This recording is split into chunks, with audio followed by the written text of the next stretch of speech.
그런데 오늘 내용이 참 중요한 내용입니다. 아주 중요한 내용인데요. 함께 읽으시겠습니다. 시작. 지혜 있는 자는 궁창의 빛과 같이 빛날 것이요 많은 사람을 옳은 대로 돌아오게 한 자는 별과 같이 영원토록 비추리라. 예, 오늘 오신 여러분들을 환영합니다. 제가 환영의 뜻으로 또 꽃을 준비했는데요. 이번엔 좀 많이 준비했습니다. 우리 한국의 야생화들입니다. 하나님이 창조하신 화려한 꽃도 있지만 화려하지 않지만 아주 깨끗하고 아름다운 꽃들이 우리 주변에 많이 있습니다. 예, 이제 오늘 12번째 강의입니다. 이제 거의 끝날 때가 됐습니다. 그래서 이제 오늘 12번째인데 오늘은 동방박사 이야기를 하지 않습니다. 이제 다음 12월 초에 이제 하게 될 거고요. 오늘은 이제 어떤 내용인가 하면 과학과 예언에 대해서 이제 말씀드리려고 합니다. 성경에는 예언의 말씀들이 있거든요. 이제 그 예언의 말씀을 과학적으로 밝혀내고 하나님이 하신 일들을 드러내는 이제 그런 내용인데요. 그래서 역사를 주관하시는 여호와 하나님에 대해서 이제 함께 공부하는 시간이 되겠습니다.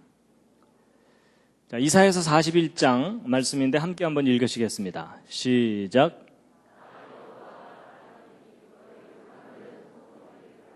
야곱의 왕이 말하노니 너희는 확실한 증거를 보이라. 여러분, 전 세계에는 다양한 종교가 있고요. 그 중에 이제 기독교가 한 3분의 1인데 사실 이것은 이제 캐톨릭하고 그 밖에 뭐 1.5단, 2단 다 합친 겁니다. 그래서 이제 정말 천국에서 함께 만나게 될 사람들은 전 세계 인구 중에 그리 많지 않습니다. 이제 오늘 아주 근본적이고 중요한 두 가지 질문에 대해서 함께 이제 생각해 볼 텐데요. 첫 번째 질문은 왜 여호와 하나님만이 유일한 신이신가 하는 겁니다. 이미 오늘 여기 오신 분들은 그렇게 믿고 계실 겁니다. 그렇죠? 그런데 이제 내가 그렇게 믿고 있지만 당신이 믿는 근거가 뭐냐 이렇게 물어보면 대답하기가 쉽지가 않습니다. 그렇죠? 예. 여러분, 기독교가 독선적인 종교라는 얘기를 많이 듣습니다. 그렇죠? 여러분, 캐톨릭도 어느 정도 막 포용력이 있어가지고 기독교가 아닌 다른 종교들 또는 토착 종교들을 포용하면서 이제 많이 교세를 확장하고 있고요.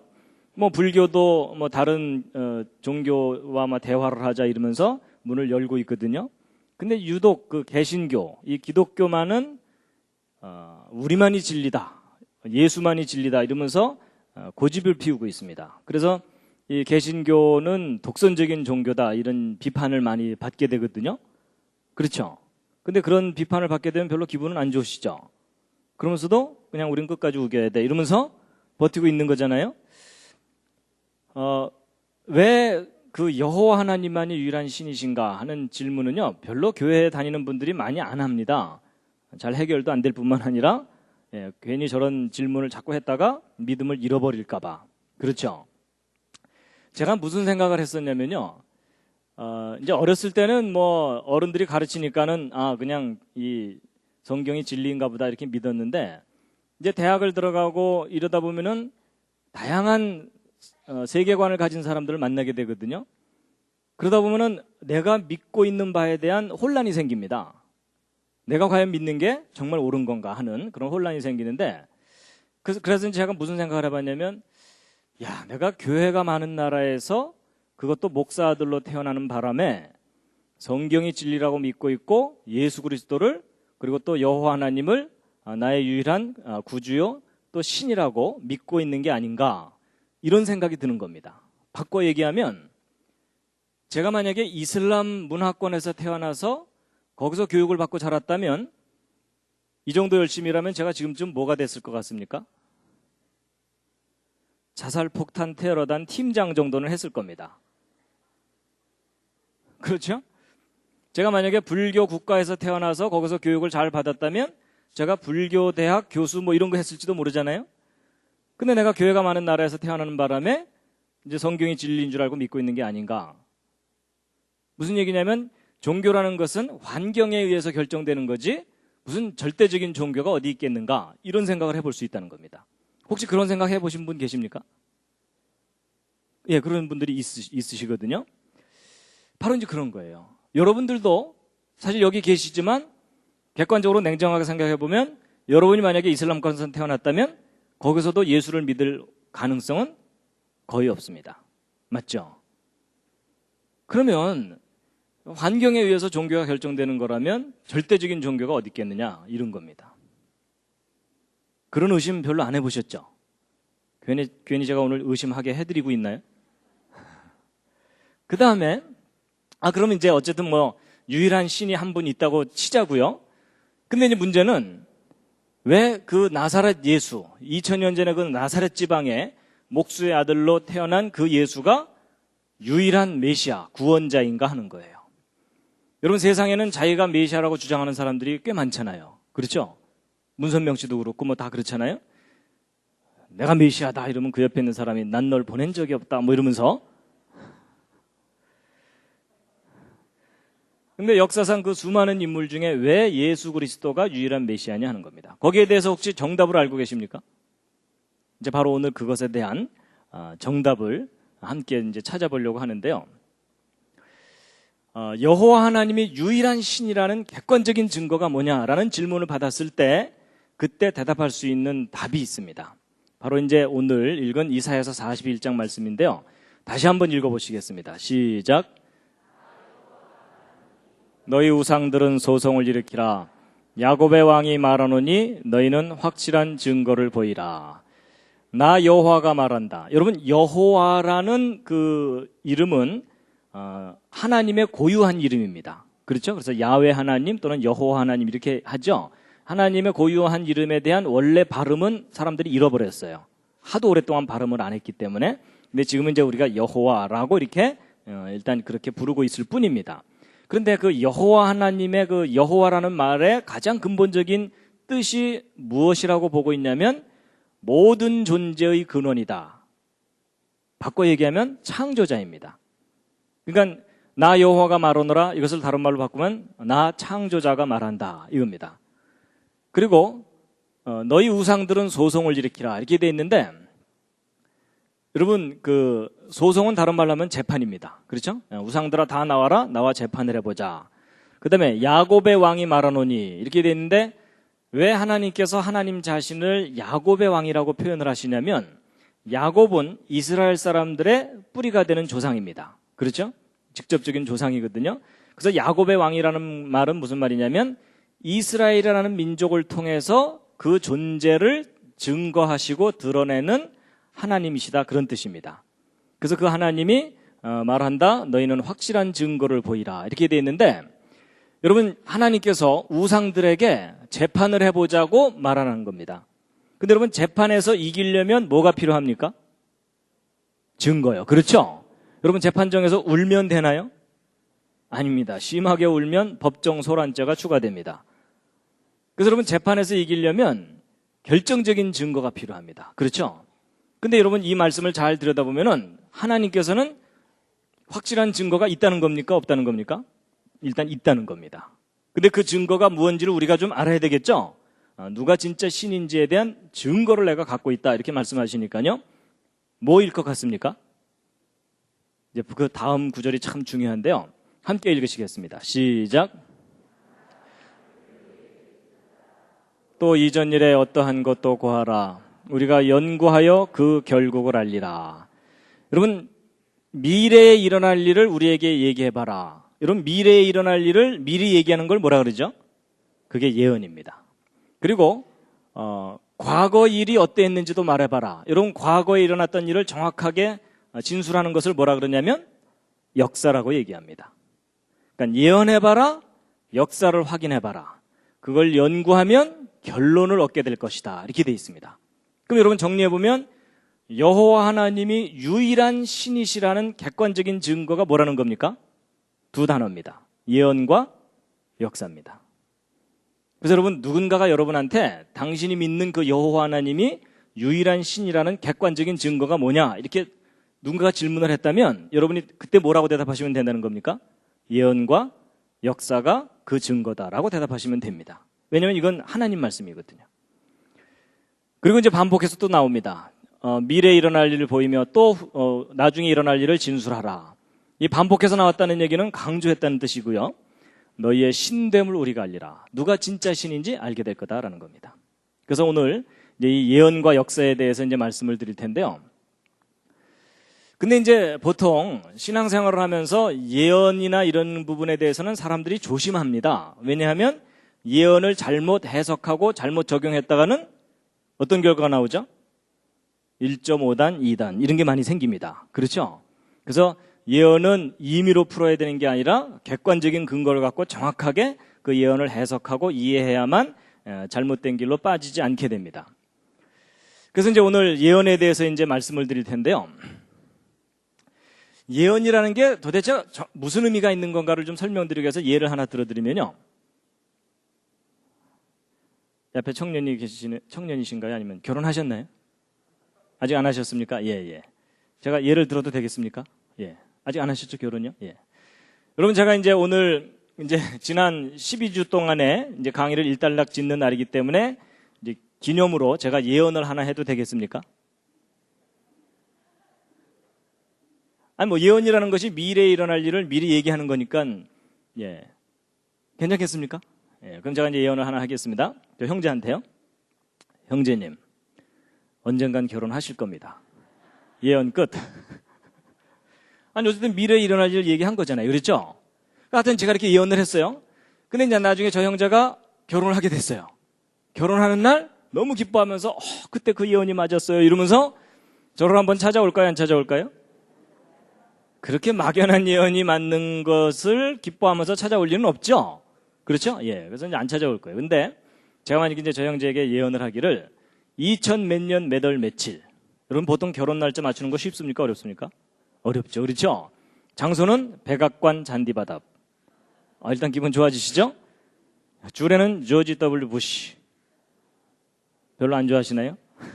어쨌든 그리고서 그날 뭐 기도는 뭐 영국 수상이 하고 뭐 이런 식으로 제가 말도 안 되는 각국 중요한 그 정상들을 그 결혼식에 다 참석시키는데 한 10명을 제가 이름을 정확하게 거론을 했다고 치자고요.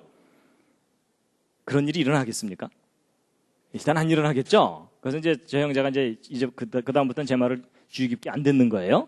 그리고 이제 그날 결혼식 하는 날 아프리카 어느 나라에서 제3차 세계대전이 벌어질 거다. 뭐 이런 얘기를 했어요. 전혀 안 믿겠죠? 그래서 황당한 예언이 다 있다. 그래서 지나갔어요. 지나갔는데 정말 저 형제가 결혼하게 된 그날이 제가 예언한 그날이고 그날 주례 조지 W. 부시가 와서 주례하고 제가 말한 그 모든 게 정확하게 다 이루어진다. 그 정도 되면 이제 저 형제가 저를 한번 찾아오겠습니까? 안 찾아오겠습니까? 그 정도 되면 한 번은 찾아오겠죠. 그렇죠? 그럼 그때부터 제가 뭘 할 수 있겠습니까? 교주를 할 수가 있습니다. 여러분 얼마나 많은 정치가들이 일단 돈을 싸들고 저한테 오겠습니까? 그렇죠? 여러분 이게 무슨 얘기냐면 막연한 예언이 막연하게 맞는 건 의미가 없어요. 근데 그 예언이 구체적일수록 그리고 그 예언의 스케일이 크면 클수록 그 예언이 정확하게 이루어진다는 것은 거의 불가능한 일인데 정말 그 예언이 이루어질 수 있게 하려면 능력이 있어야 돼요. 맞죠? 여러분 제가 아까 그 말한 그 예언이 다 이루어지게 하려면 제가 막 전 세계에 있는 모든 정치가들을 다 주무를 수 있을 정도의 능력이 있어야 되고 또 여러분 세계대전이 일어나게 하려면 그 정도 능력 갖고는 안 되고 전 세계를 좌우할 수 있을 정도의 막강한 능력이 있어야 되거든요. 그런데 바로 하나님께서 그 얘기를 하시는 겁니다. 너희들에게 그런 능력이 있으면 그 증거를 갖고 와봐라. 그럼 너희가 진짜 신인 줄을 내가 인정하겠는데 너희는 그러지 못하는데 나는 그 일을 한다 라고 말씀하시는 겁니다. 그러니까 여러분 여호와 하나님이 유일한 신이라는 객관적인 증거는 예언과 역사입니다. 그래서 여러분 예를 들어 하나님께서 어떤 예언자를 통해서 미래에 이러이러한 종류의 사건들이 정확하게 이때 일어날 거다라고 예언을 하셨어요. 근데 이제 역사가 흘러가면서 이제 사건이 뻥뻥 터질 때마다 사람들은 막 긴장을 하면서 정신없이 지나가요. 근데 지나고 난 다음에 역사를 싹 정리해 놓고 예언도 싹 정리해 놓고 난 다음에 그 둘을 쫙 비교해 봤더니 정확하게 맞더라. 그럼 결론이 뭡니까? 오 마이 갓. 이렇게 된다는 겁니다. 이해가 되시죠? 예, 바로 이제 오늘 이 얘기를 이제 할 건데요. 근데 여러분 성경에 기록되어 있는 예언이 역사 속에서 정확하게 맞았는지를 확인을 하려면 가장 기본적인 연구가 뭐냐면 연대기 연구라는 겁니다. 좀 골치 아프지만 이 연대기 연구라는 게 뭐냐면 역사 속의 어떤 사건들에 대한 정확한 연대를 밝혀내는 일입니다. 그게 정확하게 돼 있어야만 예언이 제대로 맞았는지 확인할 수가 있거든요. 근데 이게 결코 쉬운 일이 아닙니다. 그렇지만 이제 이걸 정확하게 해야 되는데 특히 이제 성경 연대기 연구가 왜 중요하냐면 여호와 하나님께서 역사를 주관하신다는 객관적인 증거가 확인이 됩니다. 그리고 특히 예수 그리스도가 메시아라는 것에 대한 객관적인 증거가 확인이 됩니다. 그래서 여러분 여기 있는 이 표는요, 대충 그린 표가 아니고 성경 속의 사건을 아주 정확하게 과학적으로 검증을 해서 작성한 표입니다. 성경 역사를. 그리고 이제 특히 그 사울, 다윗, 솔로몬 이후에 그 분열왕국 시대의 연대도 이렇게 다 정리를 한 건데요. 여러분 보통 그 성경 읽다가 그 열왕기서나 이런 거 읽다가 남유다왕 몇 년에 북이스라엘왕 몇 년 뭐 이런 식으로 막 나오면은 거의 성경 덮어버리고 싶으시죠, 그렇죠? 그래서 여러분 이런 표 옆에다가 딱 놓고서 성경을 읽으면 성경이 훨씬 머릿속에 잘 그려집니다. 나중에 기회가 되면 잘 만들어진 거 보내드리겠습니다.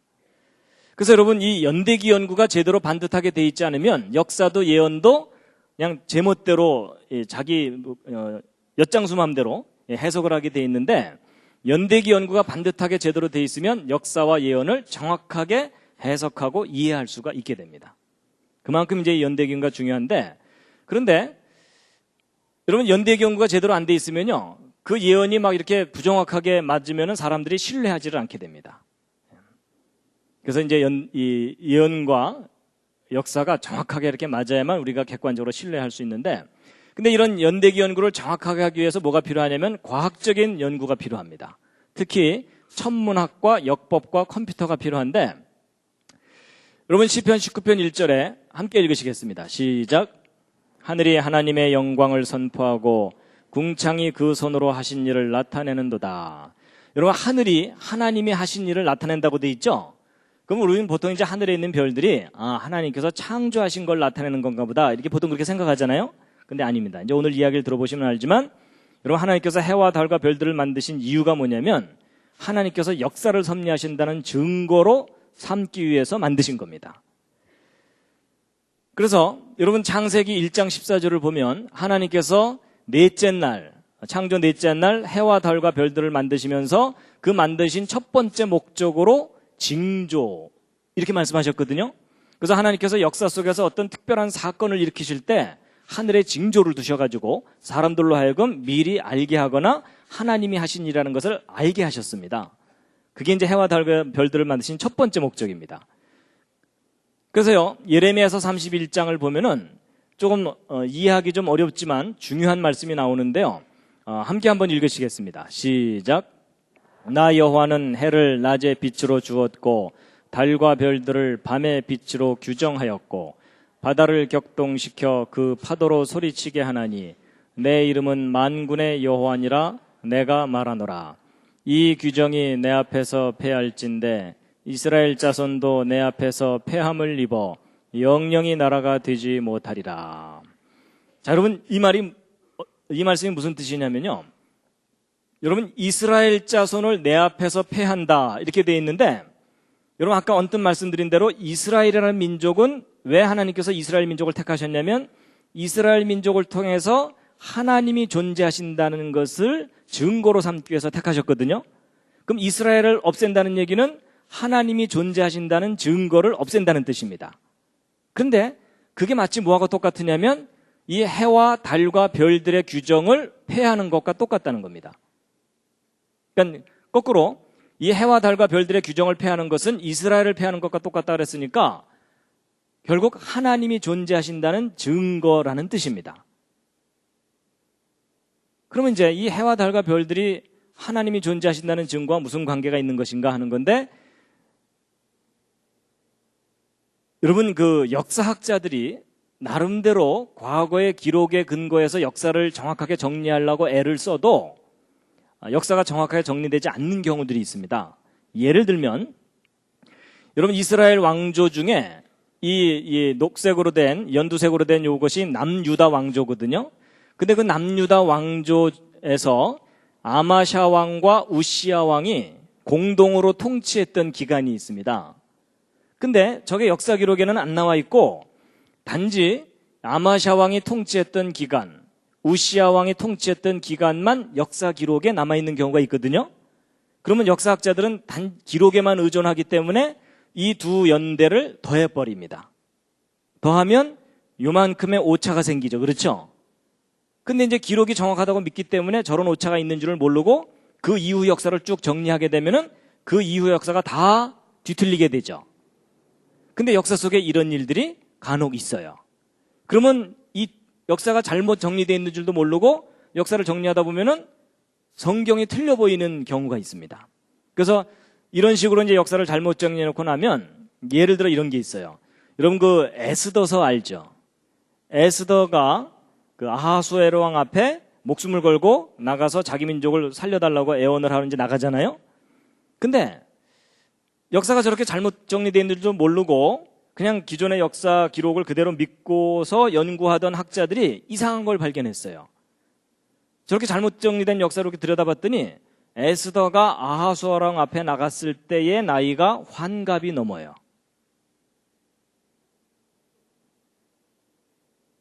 그래서 이상하다.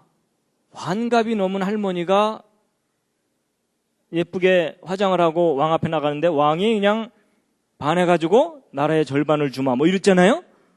그래서 이게 뭐 앞뒤가 안 맞는구나 이랬던 건데 나중에 이런 부분들을 정확하게 다 교정을 해가지고 정리를 하고 났더니 그동안 해석이 잘못됐던 거예요. 정말로 이제 역사를 제대로 정리하고 났더니 에스더가 아하수에롱 앞에 나갔을 때가 정말 꽃다운 나이였던 거예요. 그래서 이제 역사를 이제 정확하게 이제 교정해야 하기 위해서 바로 이제 이 과학적인 방법이 필요한 건데 첫 번째 천문학입니다. 여러분 우리나라 역사도 이 고구려 백제 신라 시대에 대한 역사가 삼국사기나 삼국유사에 기록되어 있는데 이 기록들을 읽어보면 그 기록들 속에 일식현상, 행성이 이상하게 움직이는 현상 이런 것들이 저렇게 많이 기록이 발견됩니다. 근데 저 기록들을 검증을 할 수가 있어요. 제가 지난번에 언뜻 보여드렸던 이제 프로그램을 잠깐 보여드릴 텐데요. 예전엔 저런 역사 기록이 있으면 그냥 그런 일이 있었는가 보다 이렇게 생각했는데 지금은 저런 것들이 이제 검증이 가능한 것이 이 컴퓨터 프로그램이 개발이 돼 가지고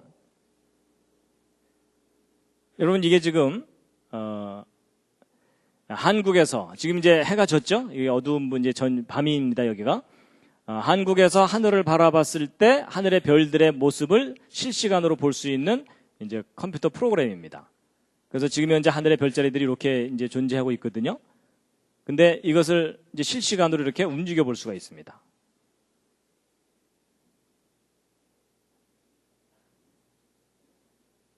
뭐 이걸 얼마든지 빠르게도 이렇게 움직일 수가 있고요. 그리고 이걸 이제 거꾸로 돌리면 어떻게 되겠습니까? 과거를 확인할 수가 있습니다. 근데 이 프로그램이 얼마나 정교하냐면 3000년 전의 일식현상까지도 찾아냅니다. 그래가지고 그 실제 예를 보여드리면요.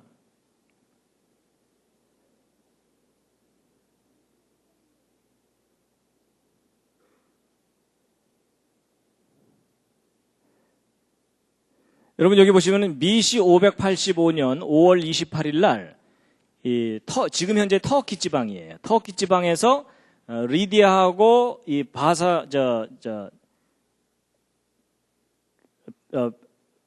메덴가 하여튼 그 두 나라가 전쟁을 하다가 오랫동안 전쟁을 하다가 어느 날 갑자기 전쟁을 멈췄어요. 멈춘 이유가 뭐냐면 전쟁하던 어느 날 저녁 무렵에 갑자기 태양이 빛을 잃고 일식이 일어나 버린 거예요. 그래갖고 이 사람들이 그냥 공포에 질려가지고 거기서부터 전쟁을 딱 멈춘 사건이 역사 속에 기록이 돼 있거든요. 근데 그 사건을 이 컴퓨터를 이용해서 찾아낸 겁니다. 그래서 이제 그걸 보여드릴 텐데요. 이게 바로 이제 그날입니다. 여기 보시면은 BC 585년 5월 28일 그날 여기 지금 이 노란색이 태양이고요. 여기 파란색이 달입니다. 이제 그날 저녁 무렵에 이 태양과 달이 같이 나란히 만난 거예요. 그래서 이제 일식이 일어나기 직전인데 저 상태에서는 일식이 일어날지 아무도 몰라요. 왜냐하면 태양이 너무 밝으니까. 그런데 이제 이게 시간이 지나가면서 일식 현상이 나타나는데 저녁 무렵입니다. 저녁 무렵 여기서 좀 천천히 가겠습니다.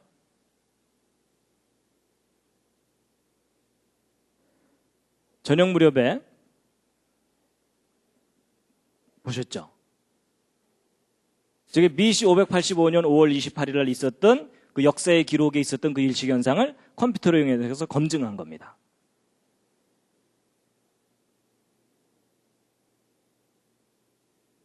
그래서 여러분 이게 무슨 뜻이냐면 예전에는 대충 BC 585년쯤 이렇게 역사를 얘기하다가 여러분 저런 사건은 지금 현재로부터 정확하게 몇 년, 몇 월, 며칠 전 어느 장소에서 일식현상이 있었다. 이걸 찾아내는 거예요.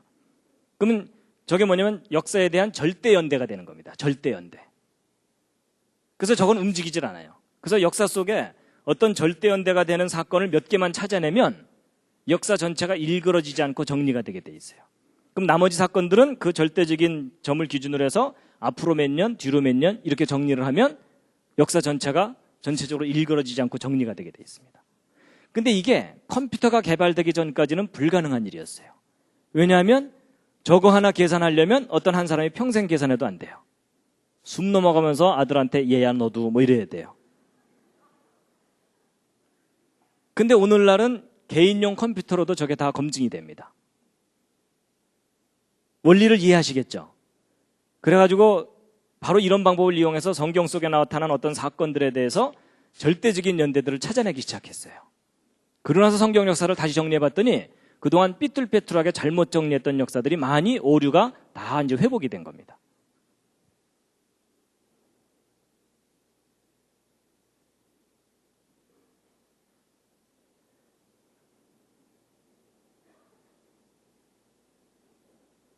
그래가지고 우리나라 역사에서도 무순왕 몇 년에 경주 지방에서 일식현상이 있었다. 이거 다 찾아냅니다. 이 컴퓨터 프로그램으로.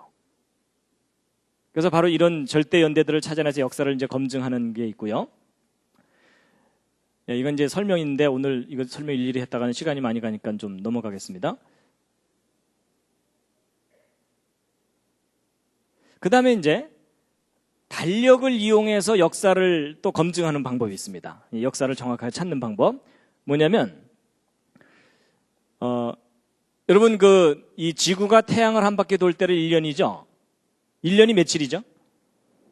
네, 365일이죠? 근데 좀 더 정확하게 얘기하면 365일 동안 이 지구가 돌면요. 한 바퀴를 채 못 돌아요. 그래서 정확하게 1년은 얼마냐면 365일이 아니고 365.888 이렇게 됩니다. 그 다음에 달이 지구를 한 바퀴 도는 것, 이게 30일이잖아요? 근데 30일 동안 돌면 한 바퀴보다 조금 더 돌아요. 그래서 정확한 한 달은 30일이 아니고 29.888 이렇게 됩니다. 그래서 여러분 저게 핀트가 안 맞는 바람에 뭐 양력, 음력 우리 얼마나 헷갈려요. 그렇죠? 근데 이제 여러분은 그냥 저기에 적응해서 골치 아프지만 살고 계시잖아요? 근데 저 부분을 차분하게 생각해보면 이상한 점이 있어요. 뭐냐면 여러분 분명히 하나님께서 저 태양과 달과 지구를 만드신 게 분명하다면 저 궤도나 이 주기 같은 것도 하나님이 다 정해놓으신 거잖아요. 그렇죠? 근데 여러분 우리가 알기에 하나님은 정확한 분이라고 알고 있잖아요. 그럼 하나님께서 정확하게 365일로 딱 설계해서 만드실 수도 있죠. 근데 핀트가 안 맞은 거잖아요.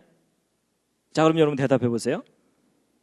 안 맞추신 걸까요? 못 맞추신 걸까요? 분위기상 안 맞추신 거라고 대답을 해야 될 것 같은 느낌이 드시죠? 혹시 못 맞추셨을까요? 잘 안 맞네 뭐 이러시면서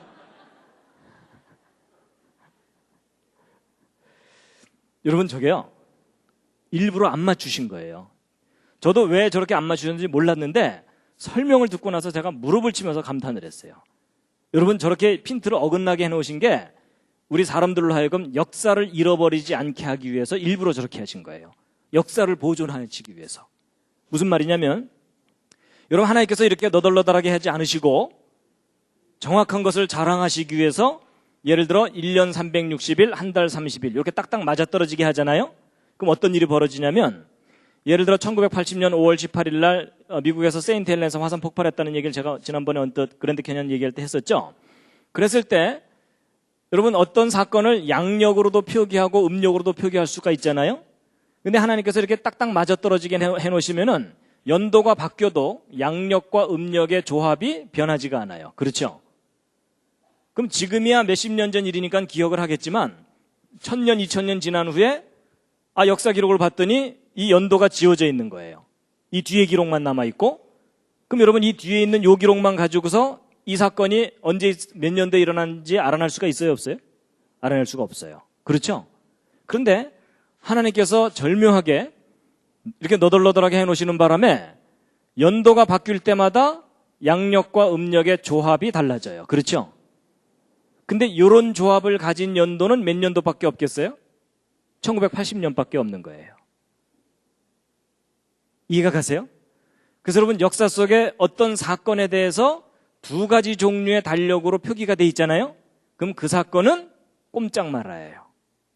이 컴퓨터 변환, 이 달력 변환 프로그램을 이용해서 그게 정확하게 지금부터 몇 년, 몇 월, 며칠 전에 있었던 사건인지를 다 확인해낼 수가 있어요. 뭐 이해가 안 되셔도 할 수 없습니다. 진도 나가야 됩니다. 그래서 여러분 바로 하나님께서 정확하게 우리가 역사를 잃어버리지 않게 하기 위해서 일부러 저렇게 해놓으신 거예요. 그래가지고 예를 들면 여러분 그 바벨론의 느부갓네살 왕이 그 남유다를 멸망시키고 그 예루살렘을 파괴시키고서 포로로 잡아간 사건이 있거든요. 근데 이게 이제 보통 그 성경 이제 해설해 놓은 책에는 이것이 BC 586년, 7년 이렇게 표기가 돼 있거든요. 그렇게 이제 해설이 돼 있어요. 근데 조금 전에 말씀드린 그런 과학적인 방법으로 이때를 정확하게 추적해 보았더니 BC 588년인 거예요. 그래가지고 그 예루살렘이 함락되던 날에 대한 역사 기록 중에 몇 가지 기록이 있는데 그게 뭐냐면은 그날이 안식일이었다는 거예요. 안식일 날 망했다는 거예요. 그리고 안식년 다음 해에 망했다는 거예요. 그리고 여호야립 반열 제사장이 직무를 수행할 때 망했다 이렇게 돼 있는데 여러분 그 다윗 왕이 죽기 직전에 솔로몬에게 정권을 넘겨주기 직전에 제사장 제도를 정비를 합니다. 그래서 24팀을 만들어요. 그래서 한 팀이 한 주씩 봉사하도록 만들거든요. 그래서 그게 그때부터 계속 진행돼 왔는데 예루살렘이 망하는 그날 여호야립 반열 제사장이 직무를 수행하던 날이었어요. 그 다음에 여호수아가 가나안 땅에 들어간 지 17번째 희년이 되는 날 망했다. 이런 역사 기록이 있거든요. 그럼 이 조건에 맞는 때를 찾아내면 되는 거예요.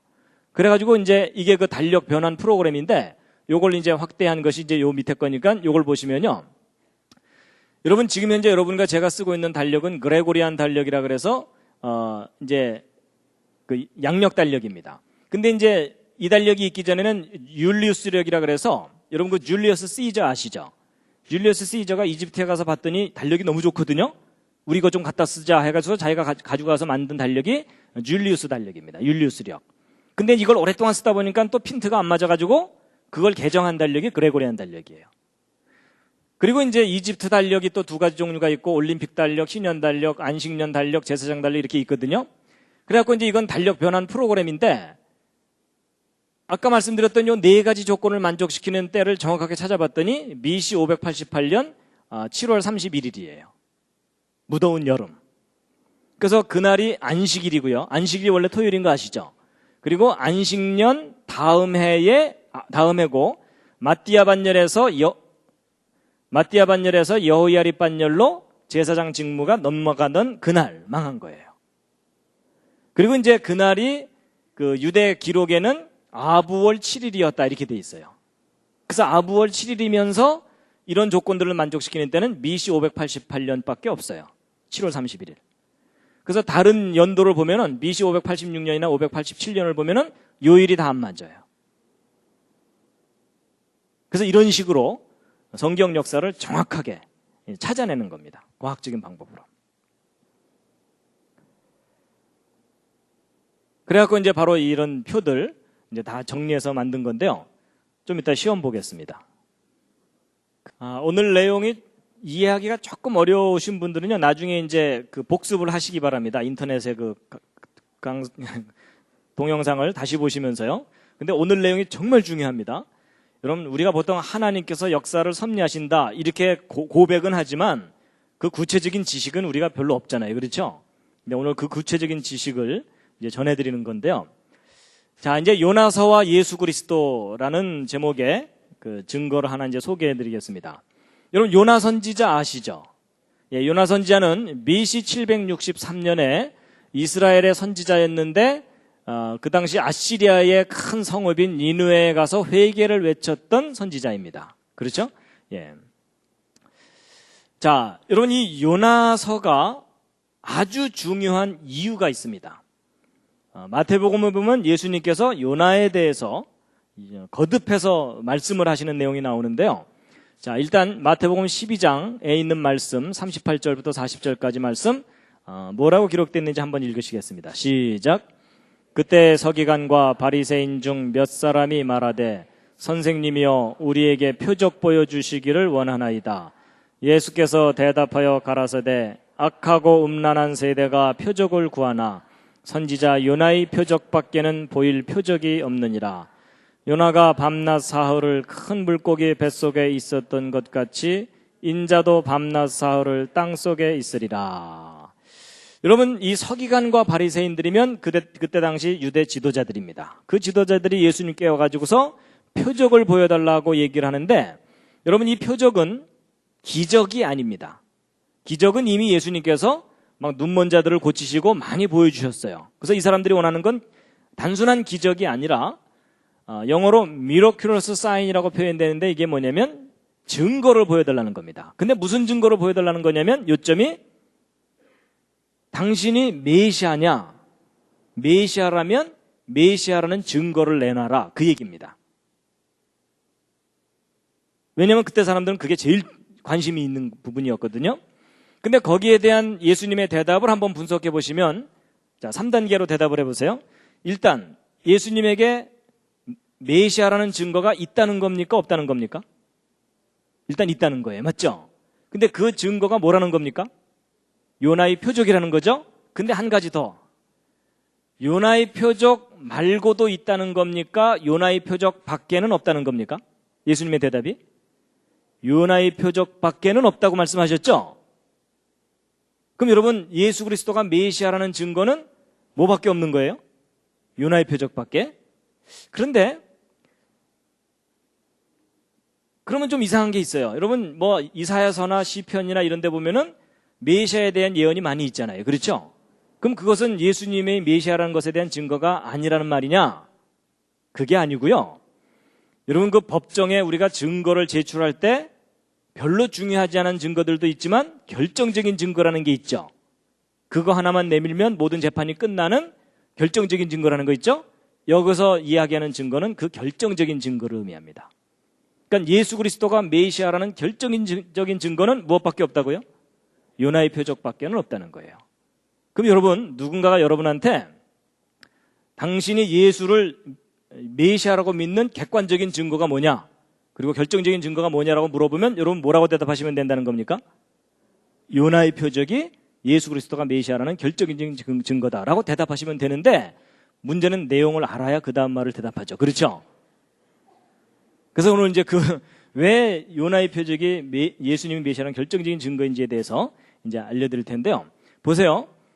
여러분, 이 요나의 표적에 관한 내용이요, 마태복음 12장에만 나오는 게 아니라 마태복음 16장에도 또 나와요. 또 나오는데 바리새인과 사두개인들이 또 하늘로서부터는 증거를 보여달라 이렇게 얘기했더니 예수님께서 여기도 보세요. 요나의 표적밖에는 보여줄 표적이 없다고 돼 있어요. 여러분, 이 부분이 중요한 게 왜 그러냐면, 여러분, 복음서라는 것은 예수님이 하신 그 수많은 내용 중에 정말 중요한 것만 간추린 거예요. 맞죠? 근데 그렇게 간추린 내용 중에서도 연거푸 똑같은 주제가 2번이나 나왔죠. 그 얘기는 뭐냐면 정말 중요하니까 2번이나 나오는 거예요. 여러분 같은 사건이 서로 다른 복음서에 겹쳐서 나오는 경우는 많아요. 그렇죠? 근데 거의 동일한 사건이 같은 복음서 내에 2번 나오는 일은 아주 드물어요. 그 중에 하나가 요나의 표적 얘기예요. 더군다나 제가 지난번에 언뜻 말씀드린 것처럼 마태복음은 누구를 위한 복음서냐면 유대인들을 위한 거예요. 근데 유대인들의 최대의 관심사는 뭐예요? 메시아예요. 그렇죠? 그래서 요나의 표적 얘기가 여기에 연거푸 2번이나 나오면서 내가 메시아라는 결정적인 증거는 요나의 표적이다라는 거예요. 그러니까 여러분 아무래도 요나의 표적에 대해서 우리가 좀 알아야 되겠죠? 그러려면 뭘 연구해야 됩니까? 요나서를. 그래서 이제 요나서를 연구해야 되는데 여러분 요나서가 꽤 길죠? 예, 여기서도 말없이 고개를 끄덕끄덕 하시는 분들은 약간 문제가 있습니다. 여러분 요나서 너무 짧습니다. 잠깐 앉아서 보면 읽을 수 있을 정도로 아주 짧아요. 예. 근데 내용이 참 재미있어요. 그래서 이제 오늘 요나서를 좀 요약해서 좀 그 줄거리를 말씀드릴 텐데요. 자, 일단 1절, 2절 함께 읽으시겠습니다. 시작. 여호와의 말씀이 아미떼의 아들 요나에게 임하니라. 이르시되 너는 일어나 저 큰 성읍 니느웨로 가서 그것을 쳐서 외치라. 그 악독이 내 앞에 상달하였음이니라 하시니라. 여러분 요나에게 니느웨로 가서 회개를 외쳐라 하고 일로 이제 가라고 보내요. 근데 여러분 요나가 가나요 안 가나요? 안 가고 딴 데로 도망가죠? 그래서 이제 요나가 이제 도망을 가는데 여기 보시면은 다시스로 도망가려고 욥바라는 곳으로 내려가서 배를 탄다 이렇게 나와 있어요. 그래서 여러분 그 요나는 이 북이스라엘의 선지자였기 때문에 사마리아 뭐 근처에서 활동을 했을 텐데 어쨌든 이제 도망가려고 바닷가 쪽으로 욥바라는 곳으로 갑니다. 그래서 이제 욥바라는 곳으로 가게 되는데 다시스로 도망간다 그랬죠. 여러분 저는요 다시스가 어디인지 몰랐었거든요. 그래갖고 아마 이제 하나님께서 니느웨를 가라 그랬더니 다시스가 여기쯤 되는 줄 알았어요. 근데 제가 다시스가 어딘지를 알고 나서 이 요나서는 거의 코미디구나 이걸 제가 알게 됐어요. 그럼 다시스가 어딘지 아세요? 그 다시스가 오늘날의 스페인이에요. 이건 코미디예요. 예를 들어 여기 분당에 계신 분들한테 여기 수서 쪽에 좀 심부름을 보냈더니 어디까지 도망간 거예요? 저 부산까지 도망간 거예요. 그렇죠?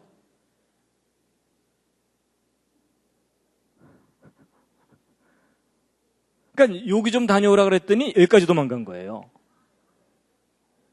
경을 칠 놈이죠. 그렇죠? 그러니까 여러분 아주 웃기는 상황인 거예요, 저게. 그래서 보통 그 사람들이 그러잖아요. 요나가 하나님의 명령을 어기고 도망갔기 때문에 요나가 참 아주 나쁜 선지자인 것처럼 얘기하죠. 저도 사실 예전엔 그렇게 생각하다가 요나의 입장을 이해하고 났더니 제가 요나가 이해가 되더라고요. 왜냐하면 여러분 이때 당시에 정치적인 상황이 어떤 상황이었냐면 이스라엘이라는 나라가 이 아시리아라는 큰 제국에 의해서 상당히 괴롭힘을 당하고 땅까지 뺏기고 있던 상황이었어요. 그런 상황에서 요나 보고 자기 땅을 뺏어간 그 큰 제국의 큰 도시에 가서 회개를 외치라 그러니까 여러분 이스라엘 민족은 전통적으로 민족주의자들이거든요. 자기 민족 지금 구원시키기도 바쁜데 자기들 땅을 뺏어간 그곳에 가서 회개를 외치라 그러니까 가고 싶겠어요? 안 가고 싶겠어요? 안 가고 싶죠. 여러분 이 입장을 바꿔서 생각하면 이런 거예요. 일제시대 때 아버지는 지금 경찰서에 끌려가서 고문당하고 있는데 하나님께서 그 아들한테 짠하고 나타나셔갖고 동경에 가서 회개를 외쳐라 이러면은 여러분이라면 가시겠어요? 차라리 만주로 도망가고 말죠. 그렇죠? 여러분 그 상황이에요 사실은. 그래서 우리가 요나를 비난할 상황이 아닙니다. 그래갖고 이제 이게 가는데 여러분 그 이스라엘 얘기가 나왔으니까 한 가지 잠깐 좀 말씀드릴 게 뭐냐면요. 여러분 하나님께서 이스라엘 민족을 택하셨죠. 그래서 이스라엘은 선택받은 민족이잖아요. 근데 거기에 대해서 기분이 좋으세요? 안 좋으세요? 별로 안 좋으시죠? 특히 한국 사람들은 사촌이 땅을 사도 배가 아픈데 왜 우리 민족을 안 택하시고 이스라엘을 택하셨나 그래서 시기심이 많기 때문에 배가 아프거든요. 저도 사실 왜 하나님이 우리 민족을 안 택하셨나 이런 생각을 했었는데요. 제가 왜 하나님께서 이스라엘을 택하셨을까에 대해서 나름대로 생각을 정리한 다음에 차라리 우리 민족 안 택하신 게 참 다행이다. 전 그 생각을 하게 됐어요. 왜냐하면요. 여러분 그 이스라엘 사람들의 조상인 아브라함은 원래 여기 살던 사람이 아니라 여기 살고 있던 사람을 하나님께서 여기로 불러다가 요 땅 줄게 이러셨거든요. 근데 막상 아브라함은 받지도 못했어요. 나중에 그 후손들이 이집트에서 이제 막 고생하다가 뒤늦게 이제 이 이집트를 탈출해서 요 땅을 이제 갖게 되잖아요. 근데 하나님께서 굳이 요 땅을 주신다고 하신 이유가 뭘까? 그러다가 제가 오늘 이제 뭘 나름대로 깨달았냐면요. 여기가 유럽과 아프리카와 아시아의 중간지대예요. 길목이에요, 길목. 무슨 얘기냐면 여러분과 저는 그렇게 야망이 안 크잖아요. 뭐 전 세계를 지배해보겠다 이런 생각하신 분 계세요? 여러분과 저는 그냥 소박하게 그냥 내가 편안하게 먹고만 잘 살면 되겠다 이렇게 생각하지만 옛날 그 큰 제국을 거느렸던 왕들은요. 어느 정도 막 영토가 넓어지잖아요. 욕심이 더 커져갖고 세상을 지배하고 싶어요. 그럼 여러분 유럽의 어느 왕이 세상을 지배하려면 적어도 이 세 대륙을 함께 지배해야 세상을 지배하는 거잖아요. 그러면 이 유럽의 왕이 아시아나 아프리카를 집어먹으려고 군대를 이동시키려면은 반드시 여기를 지나가야 돼요. 맞죠? 그리고 이 아프리카에 있는 어느 왕 파라오도 유럽이나 아시아를 집어먹으려면 군대를 이끌고 여기로 나와야 돼요. 맞죠? 그리고 여러분 아시아에 있는 어느 왕이 유럽과 아프리카를 동시에 집어먹으려면 여기로 또 지나가야 되죠? 항상 지나가야 되는 길목이 어디예요? 여기예요. 제가 그걸 이해하고 났더니 왜 하나님께서 이스라엘을 택하셨나? 사실 이스라엘이라는 민족도 택하셨지만 가나안 땅이라는 곳을 택하신 거예요.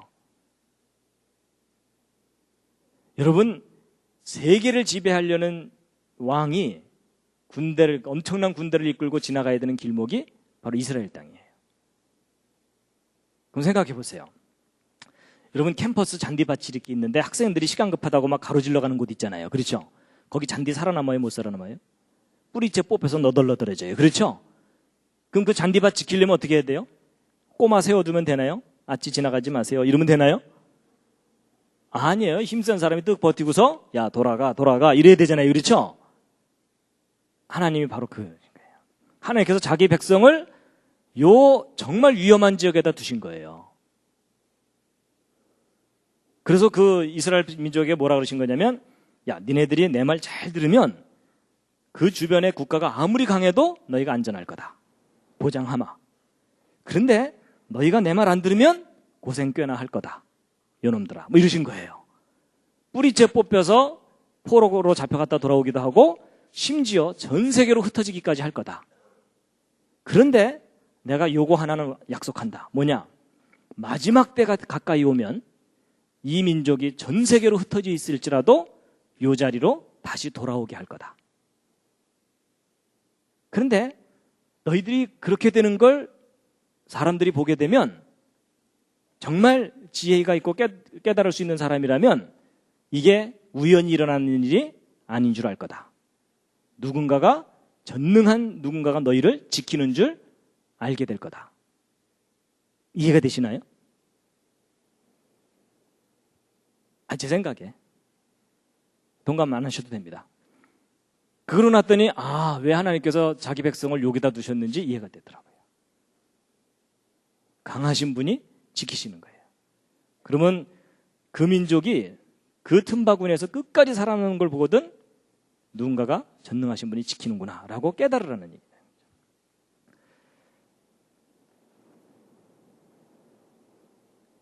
근데 바로 이제 아시리아도 마찬가지예요. 아시리아도 나중에 이집트를 점령을 하거든요. 근데 여러분 이집트를 점령하려면 군대를 이끌고 일로 지나가야 돼요. 어떤 분이 일로 지나가야 된다 그랬더니 일로 돌아가면 되잖아요. 이러는데 여러분 여기는 완전히 사막인 거 아시죠? 일로 지나갈 수밖에 없어요.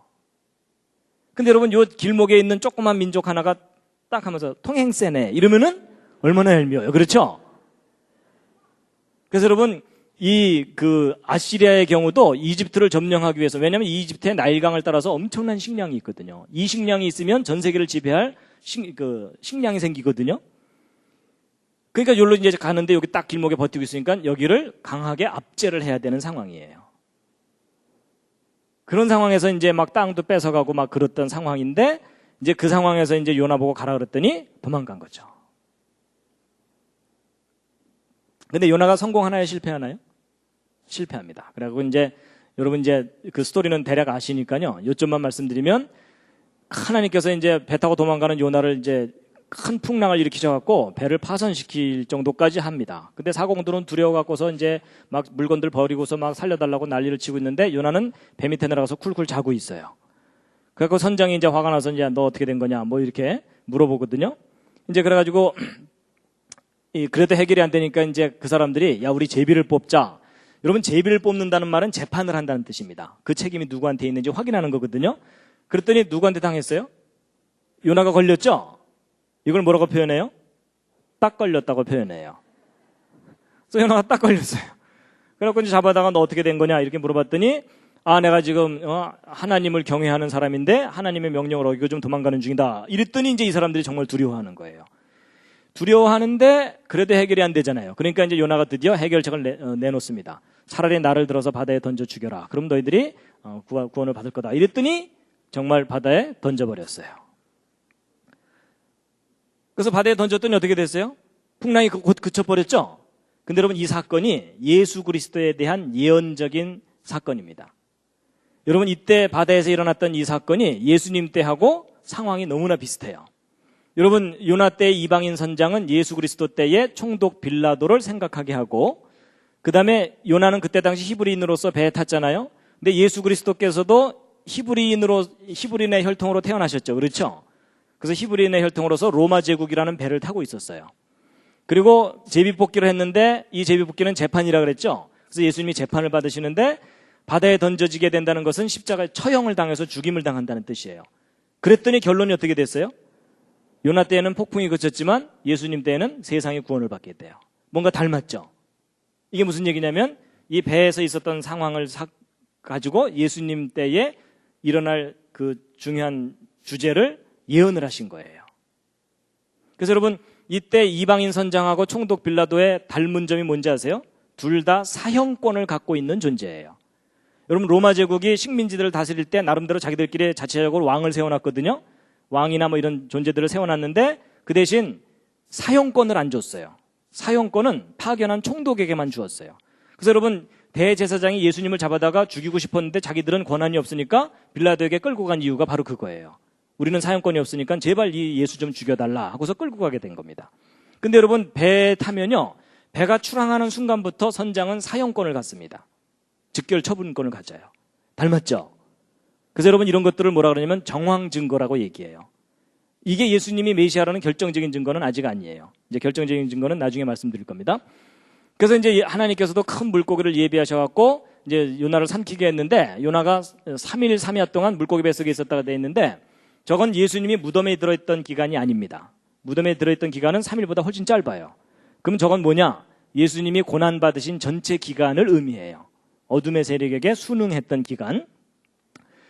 자, 그 다음에 이제 요나가 이제 물고기 뱃속에서 간절하게 기도하는 내용이 있는데 사실은 저게 제일 중요한 증거예요. 근데 요건 이제 맨 마지막에 하이라이트로 말씀드릴 거고요. 이제 그 다음 얘기를 일단 스토리를 말씀드리면은 이제 하나님께서 이제 물고기에게 명령을 하셔갖고 육지에 요나를 토해내는데 이게 지금 이제 나와갖고 휴 살았다 이러고 있는 장면입니다. 그래갖고 이제 3장 1절 2절 다시 한번 읽으시겠습니다. 시작. 여호와의 말씀이 두 번째 요나에게 임하니라. 이르시되 일어나 저 큰 성읍 니느웨로 가서 내가 네게 명한 바를 그들에게 선포하라 하신지라. 그래서 이제 하나님께서 다시 가서 회개를 외쳐라 이렇게 명령을 하십니다. 그래갖고 이제 요나가 이제 가서 이제 외치는데 여기 보세요. 또 읽겠습니다. 시작. 요나가 여호와의 말씀대로 일어나서 니느웨로 가니 니느웨는 극히 큰 성읍이므로 3일 길이라. 요나가 그 성에 들어가며 곧 하룻길을 행하며 외쳐 가로되 40일이 지나면 니느웨가 무너지리라 하였더니. 여러분 여기 3일 길이라고 되어 있는데 저는 예전에 여기 가로지르는 게 3일 길인 줄 알았는데 한 바퀴 뺑 둘러보는데 3일 길이라는 뜻이라고 하더라고요. 근데 어쨌든 3일 동안 둘러봐야 되는데 요나가 며칠 동안 행했다고요? 하룻길을 행했다는 얘기는 둘러본 게 아니라 가로질러 간 거예요. 그렇죠? 여러분 그리고 나서 뭐라고 외쳤냐면 40일 지나면 망한다 이놈들아 이렇게 돼 있죠? 그러니까 여러분 요나가 그 뒤에도 계속 투덜거리는 걸로 보아서 정말 간절한 마음으로 외친 건 아닌 것 같아요. 그렇죠? 망한다 이놈들아 하면서 쌩 하고 지나간 거예요.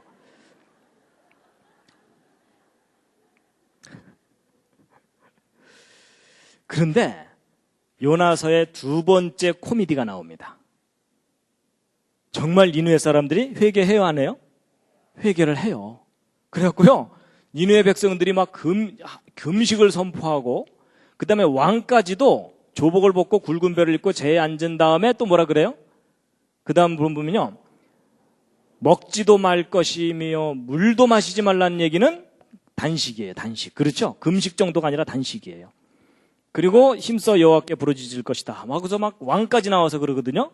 여러분 생각해 보세요. 일반 백성들이야 무지몽매하니까 그냥 겁에 질려서 뭐 살려달라고 할지 모르지만 왕은 그래도 교육도 받았고 권력도 있는 사람인데 저렇게 회개를 한다는 것이 사실 이해가 안 가는 대목이에요.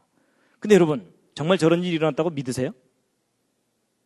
일단 믿고 버티셔야 되죠? 근데 여러분 믿고 버티실지 모르지만 일반 상식을 가진 역사학자들은 절대로 저걸 역사적인 사실이라고 인정하지 않습니다. 왜냐하면 여러분 이 사건이 어떤 거냐면 오늘날로 따지면 이런 거예요. 여러분 미국 워싱턴에 부시맨 하나가 콜라병을 하나 들고 워싱턴을 쫙 가로질러 가면서 뭐라고 외치는 거예요? 40일 지나면 망한다 이놈들아 하면서 지나갔어요. 그랬더니 무슨 일이 벌어진 거예요? 조지 W 부시 이하 행정 강요들 다 나와서 회개를 하고 워싱턴 시민 다 나와서 막 애고 회개하는 거죠. 그것도 단식을 해가면서. 그렇죠? 여러분 이게 현실적으로 가능해요? 불가능해요? 아니 여러분이 정말 믿음이 좋으니까 저런 거 다 믿어주는 거지 현실적으로 따지면 이게 말이 안 되는 얘기예요. 그렇죠? 아니 무시 대통령이야 뭐 자기하고 이름이 비슷하니까 뭐 형님 오셨수 뭐 이러면서 잠깐 나와볼 수 있을지 모르지만 이게 앞뒤가 안 맞는 얘기예요. 더군다나 여러분 요나는 자기들이 식민지로 삼고 있는 나라의 촌놈 아니에요. 그렇죠? 말이 안 되죠. 그래서 여러분 이걸 현실적으로 따져보면 안 믿어지기 때문에 심지어 성경학자들조차도 이 요나서는 교훈을 주기 위해서 꾸며낸 얘기지 역사적인 사실일 리가 없다라고까지 하는 거예요. 근데 여러분 사람들 중에 이런 사람들이 있어요. 성경에 써 있다면 이게 분명히 사실일 거다라고 믿는 아주 고집센 사람들이 있어요. 근데 그 사람들 중에 좀 할 일 없는 사람들이 연구를 해봤어요. 분명히 성경에 써 있다면 이건 사실일 거다. 그래갖고 역사를 연구해보고 성경을 연구해봤더니 단서가 잡혔어요. 무슨 단서가 잡혔냐면 여러분 그때 당시에 이 정치적인 상황은 어땠냐면 남유다는 우시야 왕이 다스리고 있었고 바로 요나가 속해 있던 이 북이스라엘은 여로보암 2세인데 아주 악한 왕이에요. 그래서 이 북이스라엘을 시작했던 여로보암 왕만큼이나 악한 왕이거든요. 근데 바로 요때 이제 요나가 니느웨 성을 갔는데 그때 아시리아의 왕은 아쇼르단 3세가 통치하고 있던 때였어요. 그게 이제 바로 BC 763년인데 요때 이제 간 거예요. 그러면 요나가 가서 아시리아의 조그만 마을도 아니고 아시리아에서 가장 큰 번화한 성에 가서 회개를 외쳤는데 몽땅 다 회개했잖아요. 그럼 그게 역사의 흔적으로 남아있어야 되잖아요. 맞죠? 근데 여러분 어떤 단서가 잡혔냐면 여기 아시리안 에포님이라 그래서 기록이 있는데 여러분 그 역사 중에서 그 정사가 있고 야사가 있죠. 여러분 정사와 야사 중에 어느 쪽이 변질이 되죠? 둘 다 변질됩니다. 여러분 야사는 야사란 대로도 좀 불충분하고 정사는요 쿠데타가 일어나면은 그 다음 정권을 잡은 사람이 앞쪽 역사를 말살시키는 경우가 많아요. 그래서 여러분 정사도 믿으면 안 되고 야사도 그대로 믿으면 안 되고 그걸 다 아까 말씀드린 그 과학적인 방법으로 검증을 해봐야 돼요. 그렇거든요. 근데 이 아시리안 에포님은 별로 이 변질되지 않을 그런 요소를 가지고 있는 기록인데 예를 들면 이런 거예요. 오늘날 그 연말쯤 되면 타임지나 이런 데 보면 올해의 인물 이러면서 제정하는 거 이런 거 있죠. 그런 비슷한 기록이에요. 몇 년도에 중요한 무슨 사건, 중요한 인물 이런 식으로 리스트를 해놓은 것이 아시리안 에포님이거든요. 근데 그 기록 속에 아주 놀라운 단서가 발견됐는데 보세요. 이제 그 기록을 제가 이제 이렇게 영어로 이렇게 좀 큼직하게 써놓은 겁니다. 쭉 이렇게 연표가 이렇게 있는데 이 아시리아는 이 큰 제국을 이루고 있기 때문에 왕은 하는 일이 맨날 전쟁 나가는 일이에요. 전쟁 나가서 땅 뺏어오고 노예 뺏어오고 노예 잡아오고 이러는 거거든요. 그래서 맨날 against 어디 여기서 다메섹 여기 나오죠. 다마스커스. 그래서 맨날 전쟁 나가다가 가끔 야, 좀 쉬자 이러다가 또 전쟁 나가고 맨날 전쟁 나갔어요. 그러다가 BC 763년이 요나가 니느웨성을 갔을 때거든요. 그때부터 한 5년 동안 아시리아 내부에 반란이 일어나요. 요나가 니느웨성을 갔을 때부터. 그러면 이때 무슨 사건이 분명히 있었던 거예요. 그렇죠? 그리고 그 이후에 다시 전쟁 나가긴 했는데 나갔다가 평화조약만 맺고 돌아오고 아이고 아무래도 힘들어 이러면서 계속 빌빌거려요. 아시리아가. 그렇다면 이때 무슨 일이 있었던 거잖아요. 그래서 야 그럼 BC 763년에 분명히 무슨 사건이 있었을 텐데 뭔가 단서가 있을 거다 하고 조사를 해봤더니 뭐가 확인됐냐면요. 일식현상이 있었다는 것이 확인이 됐어요. 일식현상이. 그때 요나가 니느웨성을 갔을 때. 자, 여러분 니느웨 사람들이 나름대로 이제 잘 지내고 있었는데 이제 일식현상이 일어나는 거예요. 한 대낮에 보여드릴게요. 요나가 니느웨성 갔을 때 그 일식을 이제 보여드릴 텐데요.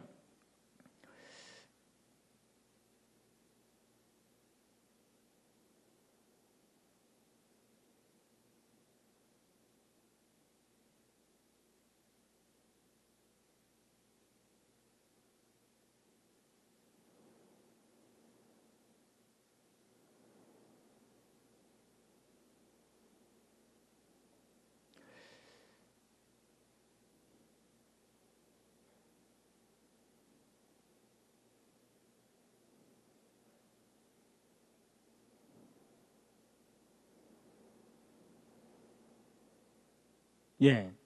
이제 BC 763년 그날입니다. 이제 오전에 일식이 일어나는데요. 아마도 요나는 그 전날쯤 니느웨성에 이제 지나가면서 망한다 이놈들아 이러면서 지나간 거예요. 그러니까 이제 니느웨 사람들이 말도 안 되잖아요. 그렇죠? 저놈 잡아들여라 이러는데 너무 빨리 도망갔고 이제 못 잡아갖고 그래서 이제 제가 그냥 상황을 대충 이렇게 분위기를 설명드리면 이런 거예요. 그래서 별 미친놈 다 보겠네 이러면서 이제 왔어요. 이제 그날 저녁 3, 4, 5 모여갖고 한잔씩 하면서 뭐라 그랬겠어요? 오늘 낮에 미친놈 하나가 망한다고 지나갔어. 그럼 잡았어? 아직 못 잡았어? 빨리 도망가더라 뭐 이러면서 하여튼 그러고 이제 지나간 거예요. 지나가고 이제 그 다음날 아침에 이제 다들 이제 술이 덜 깨갖고서 이제 막 해롱되면서 어제 그놈 아직 잡았어 못 잡았어 뭐 이러고 있는 그날 아침이에요. 그날 아침 니느웨에서 있었던 일식현상인데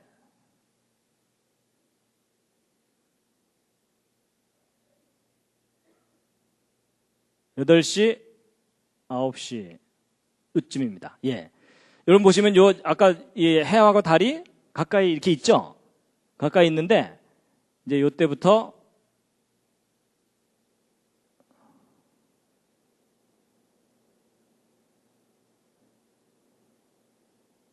잘 보세요. 벌건 대낮에 갑자기 일식이 나타나는 겁니다. 한 5분 이상을 일식이 나타납니다. 자 보세요. 이제 여러분이나 저는 학교에서 배운 게 있기 때문에 일식현상이 나타난다 그러면 두려워하기보다는 어때요? 간율이 어디 있어? 간율이 이러면서 이제 그거 쳐다보려고 애쓰잖아요. 그렇죠? 근데 여러분 저 때 당시에는 우상 숭배하던 사람들이에요. 그렇죠? 더군다나 태양을 신으로 섬기던 그 사람들이거든요. 일식현상이 일어나면은 그게 무슨 의미겠어요? 신이 노한 거예요. 그렇죠? 더군다나 이때 이제 무슨 일이 있었냐면 잘 보세요. 여러분 일식현상이 일어났던 요 장면 잘 보세요. 여기 보시면 여기 태양 바로 옆에 주피터가 있거든요. 주피터가 태양계 9개 행성 중에 제일 큰 행성인데 밝아요. 근데 주피터가 뜻이 뭐죠? 그리스 로마 신화에 나오는 제우스예요. 신들의 왕이거든요. 그래서 저 행성은 크기도 제일 크기도 하지만 뜻도 왕을 상징하는 이름을 갖고 있기 때문에 저 목성은 예로부터 왕을 상징하는 별이에요.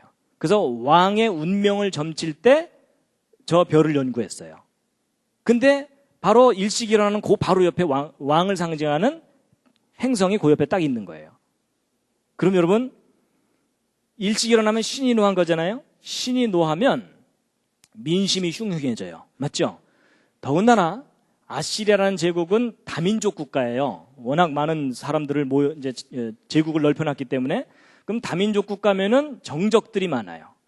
그럼 언제라도 쿠데타가 일어날 가능성이 있거든요. 그러면 이 정치적인 반대 세력은 바로 저런 기회를 놓치지 않습니다. 신이 노했다, 왕을 상징하는 벽 그 옆에 있다, 왕의 운명이 끝난 거예요. 그럼 반란을 일으켜서 얼마든지 왕을 살해하고 다시 정권을 잡을 수가 있거든요.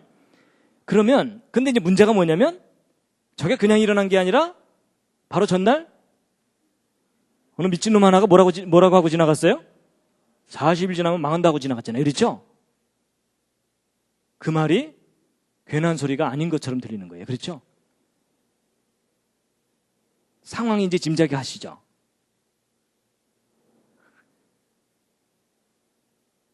여러분 이게 무슨 얘기냐면 하나님께서 각본 다 짜놓으시고 요나를 보내신 거예요.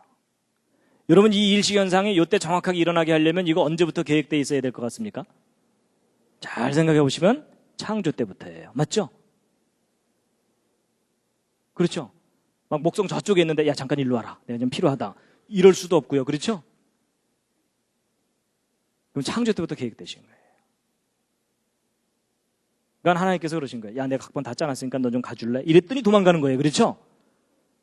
그래서 여러분 도망가는 거 잡아오느라고 시간 소모했죠? 그러니까 사실은 3일 길을 돌아다녀야 되는데 요나가 3일 길을 돌아다닐 시간이 없는 거예요. 내일이 D-Day인데. 그렇죠? 상황이 이해가 가세요? 그러니까 요나가 그 상황을 알았는지 아니면 본인이 정말 가기 싫었는지 모르지만은 어쨌든 3일을 돌아야 되는데 하루만 지나가면서 망한다 이놈들 하면서 지나간 거예요. 근데 그 다음날 일시현상이 일어난 거예요. 이건 과학적으로 검증되는 사건이에요. 그러니까 여러분 저도 일식을 직접 보진 않았는데 제가 이 강의를 이제 미국에 가서 한번 집회를 한 적이 있었어요.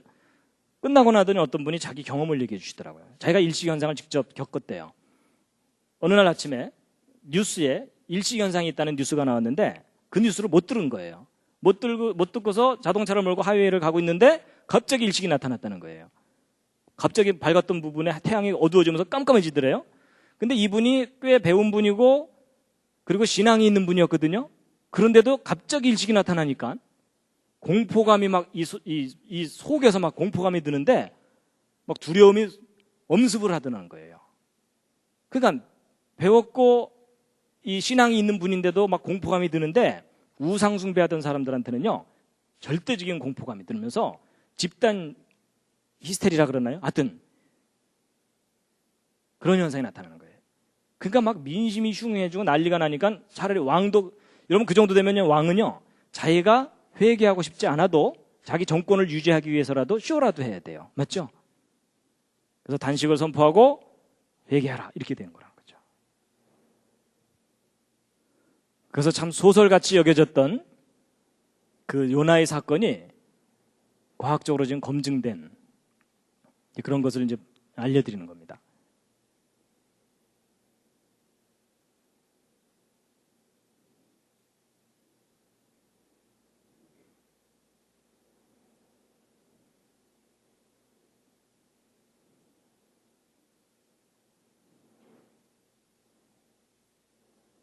그래서 아까 BC 585년에 있었던 그 리디아의 그 전투 있잖아요. 그게 갑자기 멈춘 것도 저때 당시 사람들한테는 일시현상이라는 것은 공포의 그 사건입니다. 근데 이제 이렇게 얘기하면 소설 잘 쓴다. 그래도 못 믿겠다. 이럴 수 있거든요. 근데 여러분 성경은요 이상하게 앞뒤가 맞아요. 이거 뒷받침해주는 성경 말씀이 있습니다. 뭐냐면 여러분 열왕기하 14장 25절에 함께 읽으시겠습니다. 시작. 이스라엘 하나님 여호와께서 그 종 가드헤벨 아미떼의 아들 선지자 요나로 하신 말씀과 같이 여로보암이 이스라엘 지경을 회복하되 하맛 어귀에서부터 아라바 바다까지 하였으니. 여러분 여로보암 왕이 이스라엘의 잃어버린 땅들을 다시 되찾았다는 거예요. 근데 여러분은 믿음이 좋으시니까 하나님이 도와주셔서 찾았는가 보다 이렇게 생각하실지 모르지만 여러분 이때 당시 상황을 보면은 절대로 여로보암이 땅을 되찾을 상황이 아니에요. 왜냐하면 여로보암 왕이 악한 왕이었거든요. 여러분 여기 보시면은 여로보암 왕이 악한 왕이에요. 선한 왕도 용기를 내야만 그 일을 할 수 있는데 악한 왕인데 그 땅을 되찾은 거예요. 여러분 이 여로보암 왕이 그 땅 되찾으려면 무엇을 결심해야 되냐면 자기 민족이 몽땅 몰살당할 걸 결심해야 돼요. 왜냐하면 여러분 이 큰 제국하고 싸워야지 그 땅을 뺏을 수 있잖아요. 그렇죠? 제정신이 아니고는 그 전쟁 못해요. 근데 여로보암 왕이 그 상황에서 뺏어왔잖아요. 그 얘기는 무슨 얘기냐면 요나가 니느웨성 갔을 때 그 사람들이 진짜 회개했기 때문에 아시리아 내부의 정치적인 상황이 어지러워진 거예요. 그러니까 이제 요나는 갔다 왔죠? 왕에게 보고했겠죠? 왕이시여 저놈들 지금 정신이 없나이다. 드디어 찬스가 왔나이다. 이렇게 된 거예요. 그래서 1년 동안 군대를 정비해서 그 잃어버린 땅들을 다 되찾아요. 그러니까 니느웨 사건이 안 일어났다면 그건 절대로 있을 수 있는 일이 아니에요.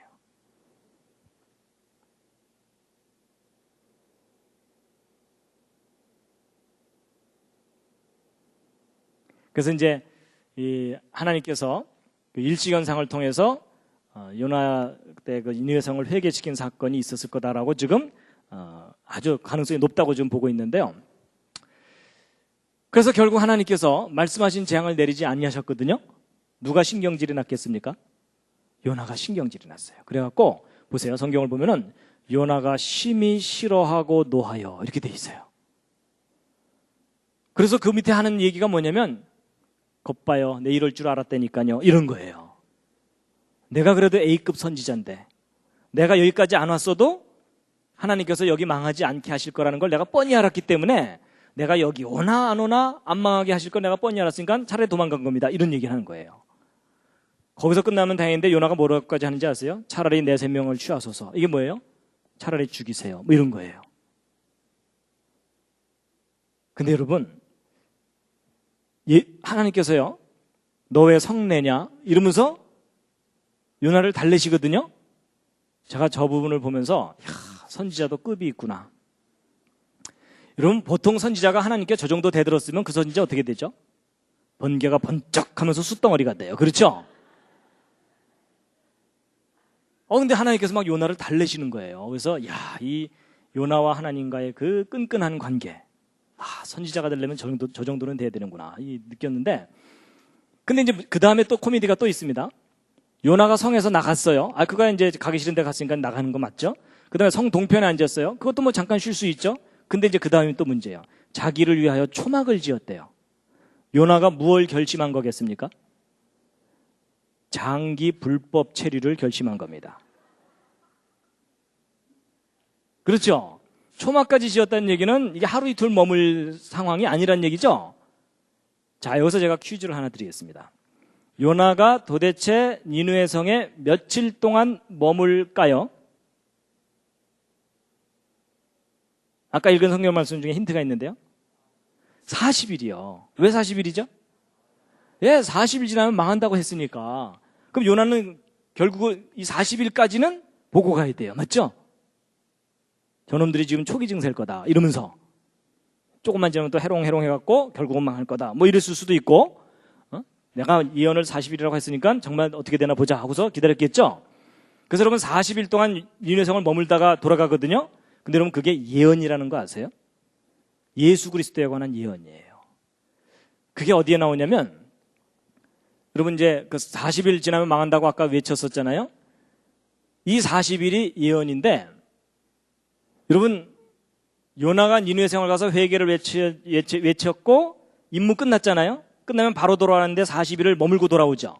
예수님이 마찬가지예요. 예수님께서 이 땅에 회개를 외치러 오셨고 십자가에서 속죄 제사를 드렸잖아요. 임무 끝나셨죠. 부활까지 하셨으니까 그럼 곧바로 승천하시면 되죠. 곧바로 승천하지 않으시고 이 땅에 며칠 머물다 가실까요? 요나서에 그 40일 동안 머물다 가세요. 그래서 성경을 보면은 40일 동안 친히 나타내셔서 모든 증거를 다 보여주신 다음에 가셨다고 돼 있어요. 근데 이 40일도 예언일 뿐만 아니라 또 하나 예언이 뭐냐면 40년 예언이 있습니다. 40년 예언은 뭐냐면, 여러분 요나가 니느웨 성을 갔을 때가 BC 763년이거든요. 근데 결국은 이제 뭐 잃어버린 땅을 뺏어오긴 하지만 이 여로보암 2세가 악했기 때문에 결국 이스라엘이 망해요. 호세아 왕 때 아시리아의 그 살마네셀 5세가 사마리아를 함락시키고 이스라엘을 완전히 망하게 합니다. 근데 그때가 정확하게 BC 723년이기 때문에 정확하게 40년 후에 망해요.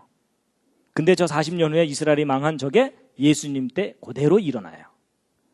그 일어난 사건이 뭐냐면, 여러분 예수님이 십자가에 달리셨을 때가 AD 30년이에요. 정확하게 고증을 해보면. 그런데 이스라엘이 언제 망하냐면 AD 70년에 로마 제국에 의해서 완전히 망해요. 몇 년 만에 망하죠? 40년 만에 망해요. 요나 때에 있었던 그것과 똑같은 상황이 예수님 때 벌어져요. 그래서 여러분 예수님께서 예루살렘이 망할 것에 대해서 예언하신 거 아시죠? 성경에 보면 예루살렘아 예루살렘아 하시면서 예언을 하시거든요. 네가 망하는 것을 알았다면 벌써 회개했을 텐데 여전히 회개하지 않는구나. 반드시 망할 거다. 아주 심하게 망할 거다. 이런 얘기 하신다고요. 그렇죠? 그래서 여러분 40년 후에 망할 거기 때문에 아까 그 마태복음 16장에서 예수님께서 뭐라 그러시냐면, 너희가 저녁에 하늘이 붉으면 그 다음날 날이 맑을 거라고 미리 알지 않느냐. 천기는 분별할 줄 알면서 이 시대의 표적은 분별하지 못하느냐 이랬는데, 너희들이 역사를 한번 잘 봐라. 분명히 예언한 대로 다 이루어질 거다라고 말씀하시는 거예요. 그럼 여러분 이때 예수님 십자가 사건 이후에 정확하게 40년 후에 이스라엘이 망하게 하려면 로마 제국 군대가 예루살렘까지 출동해야 돼요. 맞죠?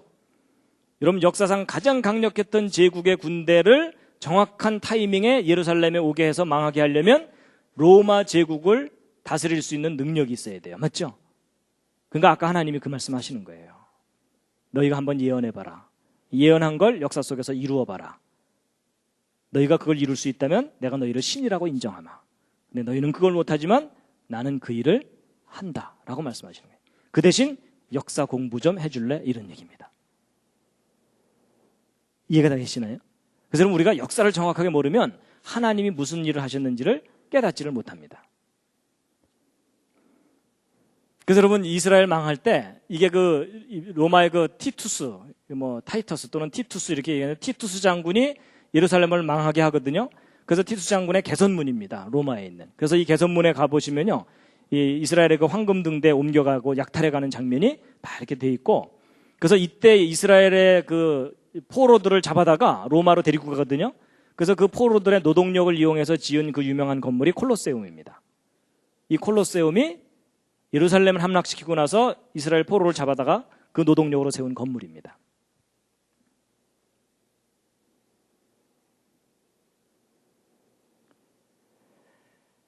자, 잠시 기지개를 한번 더 켜시겠습니다. 이제 거의 끝날 때가 가까웠습니다.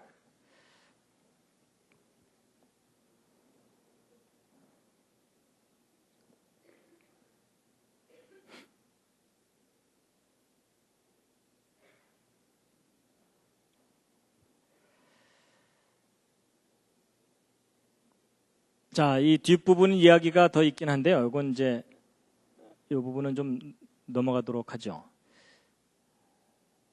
이제 마지막으로 그 요나의 기도에 대해서 이제 말씀을 드릴 텐데요. 오늘 제가 말씀드린 이 내용은 아직 기독교계에 그리 널리 퍼져 있는 내용이 아닙니다. 신학계에서도 아직 이런 내용에 대해서 널리 알려져 있지 않아요. 그래서 오늘 내용을 여러분이 믿으셔도 되고 안 믿으셔도 괜찮습니다. 안 믿으셔도 괜찮아요. 그 대신 여러분 이런 거예요. 제가 아까 그 과학적인 방법론을 말씀드린 이유가 뭐냐면, 여러분 과학적인 방법론의 중간에 공식이 틀리면 결과가 틀리게 돼 있어요. 맞죠? 그래서 여러분 만약에 아까 그 방법이 중간에 뭔가 잘못되면 이 결론이 틀리는 거기 때문에 제가 말씀드린 이런 모든 결론들이 틀릴 수도 있어요. 그런데 이 공식이 제대로만 맞으면 정확한 결론을 우리가 얻을 수 있거든요. 그래서 그동안은 우리가 성경을 막연하게 믿다가 이제는 과학적으로 검증을 해서 역사적인 사실이라는 것을 아주 선명하게 이제 드러내는 작업을 학자들이 지금 하고 있다라는 것을 좀 뭐 그 정도만 이해하셔도 괜찮다는 겁니다. 이해가 되시죠? 예. 자, 이제 마지막으로 이제 요나서의 그 요나의 기도에 관한 건데요. 요나가 이제 간절히 물고기 뱃속에서 기도하거든요. 이제 보통 사람들은 이제 그 부분을 읽으면은 야, 요나가 이제 뭐 꽤나 다급했구나. 엄청나게 기도하는군, 이런 생각만 보통 하게 됩니다. 근데 일부 학자들이 저 속에서 무엇을 발견했냐면 요나가 기도한 요 내용의 이 순서들이 예수님이 고난당하신 사건들을 비유적으로 표현을 하고 있다는 거예요. 그래서 여러분, 예수님의 고난은 최후의 만찬 끝난 후부터 시작되잖아요. 그렇죠? 그래서 이제 겟세마네 동산에 가셔서 간절히 기도하시죠. 그래서 보시면은 이제 그 고난의 시작인데 처음에 간절히 부르짖어 기도하는 내용이 나와요. 겟세마네 동산에서. 그러다가 체포가 되시죠. 근데 체포가 된 것을 기품 속 바닷 가운데 던져졌다라는 표현으로 표현을 했다는 거예요. 여러분, 혹시 물에 빠져보신 경험 있으십니까? 저는 산정호수에 가서 빠져 죽을 뻔한 적이 있습니다. 초등학교 때. 빠지고 났더니요, 정말 막막하더라고요. 근데 물에 빠지면 정말 그렇게 돼요. 사람 체포된 거하고 비슷한 심정입니다. 처음에는 이제 대제사장 집들에 체포돼서 갔다가 여기서 해결이 안 돼요. 왜냐하면 아까 말씀드린 대로 이스라엘 사람들에게는 사형권이 없거든요. 그래서 결국 빌라도에게 끌려가서 빌라도로부터 재판을 받고 사형을 선고를 받게 되죠. 근데 여기 이제 4절을 보면 내가 주의 목전에서 쫓겨났다 이렇게 돼 있는데, 여러분, 이스라엘은 종교 공동체입니다. 그래서 이스라엘 민족에게서 쫓겨났다는 얘기는 곧 누구에게 쫓겨났다는 것과 똑같아요? 하나님께로부터 쫓겨났다는 것과 똑같은 의미입니다. 그래서 주의 목전에서 쫓겨난 것이 바로 이스라엘에게서 쫓겨나서 이제 로마의 그 총독에게 이제 재판을 받는 거다라고 표현했다고 보고 있고요. 그 다음에 이제 물이 나를 둘렀고 기품이 나를 내었고 바다풀이 내 머리를 썼다는 것은 예수님께서 조롱당하시고 이 고난당하시는 홍포와 가시면류관을 표현한 것이다라고 보고 있고요. 그 다음에 내가 산의 뿌리까지 내려갔다. 이것은 이제 무덤 속에 들어가신 예수를 상징적으로 표현한 것이다. 그리고 주께서 내 생명을 구덩이에서 건지셨다는 것은 부활하신 것에 대한 표현이고요. 그러니까 예수님의 고난받으시고 부활하신 내용이 순서대로 이렇게 비유적으로 표현되어 있다는 겁니다. 그리고 이제 내 기도가 주께 이르렀다는 얘기는 기도의 응답을 받으신 것이고요. 저건 뭐냐면요, 여러분, 사실 예수님은 정해진 상황에서 십자가 사건을 치르고 올라가시면 되거든요. 근데 겟세마네 동산에서 너무 간절히 기도하시죠. 사실은 기도 안 하셔도 될 법한 상황이에요. 이제 시간이 됐으니까 십자가 달렸다가 죽었다가 다시 부활하면 되는구나, 이러면 되는 건데 간절히 기도하시거든요. 하여튼 그 부분은 너무 좀 자세한 내용이니까 넘어가겠습니다. 그 다음에 이제 8절에 보면은 무릇 거짓되고 헛된 것을 숭상하는 자는 자기에게 베푸신 은혜를 버렸사오나, 이것은 이제 깊이 생각하다가 이것은 구원을 거절한 유대인들에 대한 표현이 아니겠느냐라고 이제 보고 있는데, 자, 9절이 이제 제일 중요합니다. 함께 읽으시겠습니다. 시작.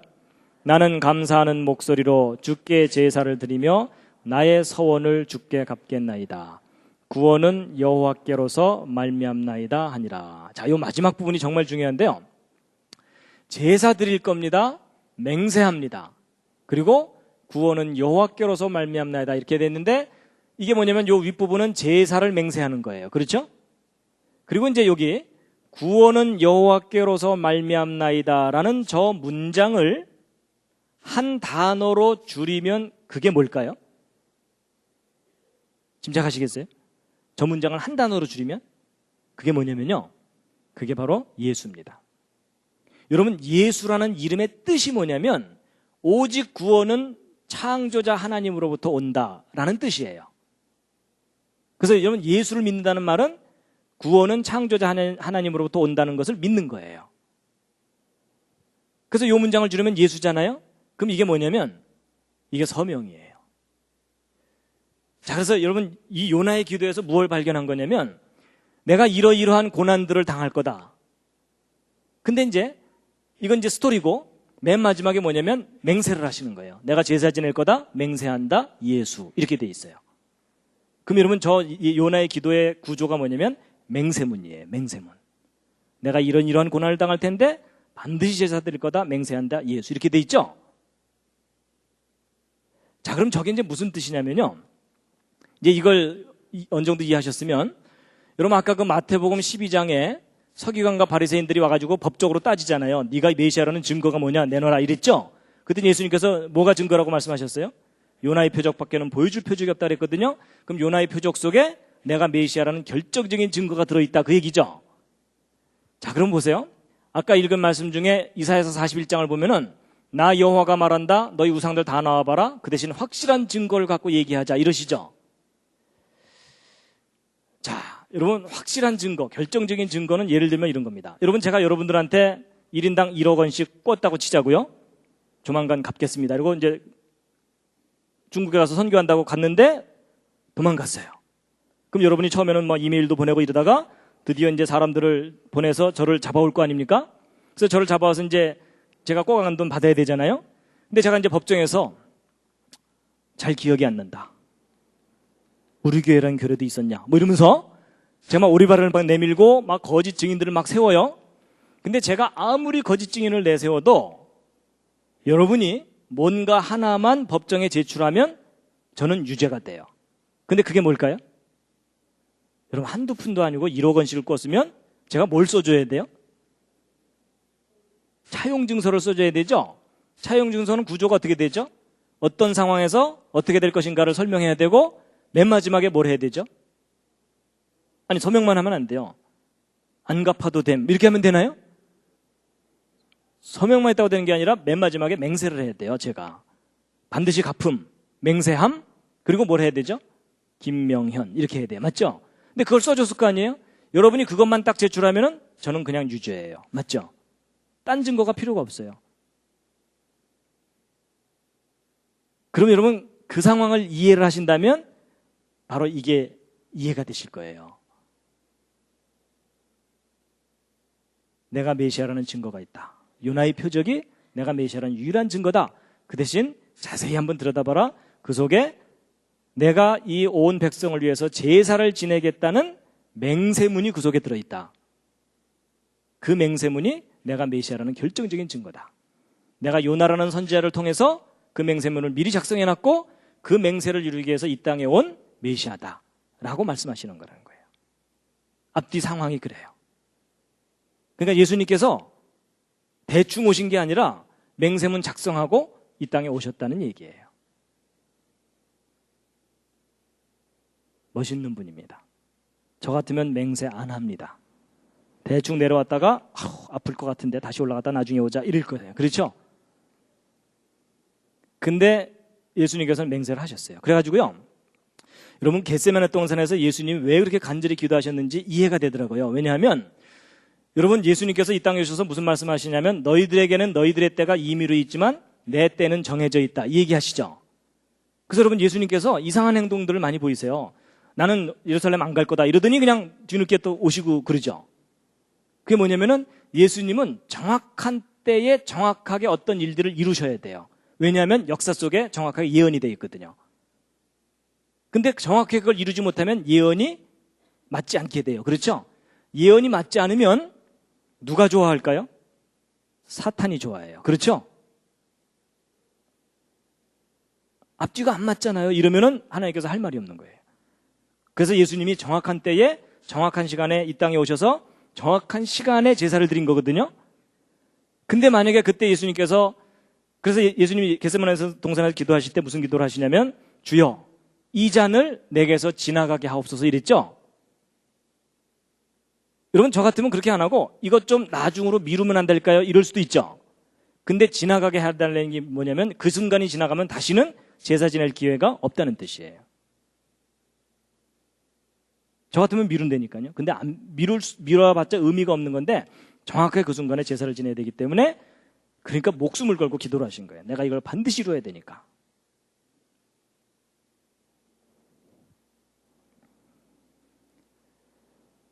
그래서 이제 오늘 쭉 말씀드린 이제 결론이 뭐냐면 우리 여호와 하나님께서 참신이시라는 객관적인 증거가 뭐냐면 뭐라고요? 예언하시고 그것을 역사를 통해서 정확하게 이루시는 분이다라는 겁니다. 그러니까 여러분이나 저나 얼떨결에 믿고 있었는데 제대로 믿고 있다 이 뜻입니다. 자, 그래서 여러분 왜 여호와 하나님이 유일한 신이시라고요? 정답은 예언과 역사입니다. 그리고 왜 나사렛 예수가 유일한 메시아이시죠? 거기에 대한 정답은 요점이 뭐냐면 요나의 표적이에요. 근데 요나의 표적이 어떻게 됐다는 얘기냐? 그 중에 제일 중요한 핵심이 뭐라고요? 요나의 기도. 그 기도 속에 뭐가 들어있다고요? 예수 그리스도의 제사에 대한 맹세문이 기록되어 있고 그 맹세를 이루기 위해서 오신 분이 2000년 전에 나사렛 예수이셨다라는 겁니다. 그래서 정확하게 예언된 시간에 정확하게 그 예언을 이루신 분이라는 거예요. 그래서 요나 때의 그 정치적인 상황에 의해서 요나가 니네성을 간 다음에 40년 후에 망하잖아요. 그렇죠? 그런 것처럼 이스라엘이 망하기 40년 전에 오셨던 분이 예수 그리스도시라는 겁니다.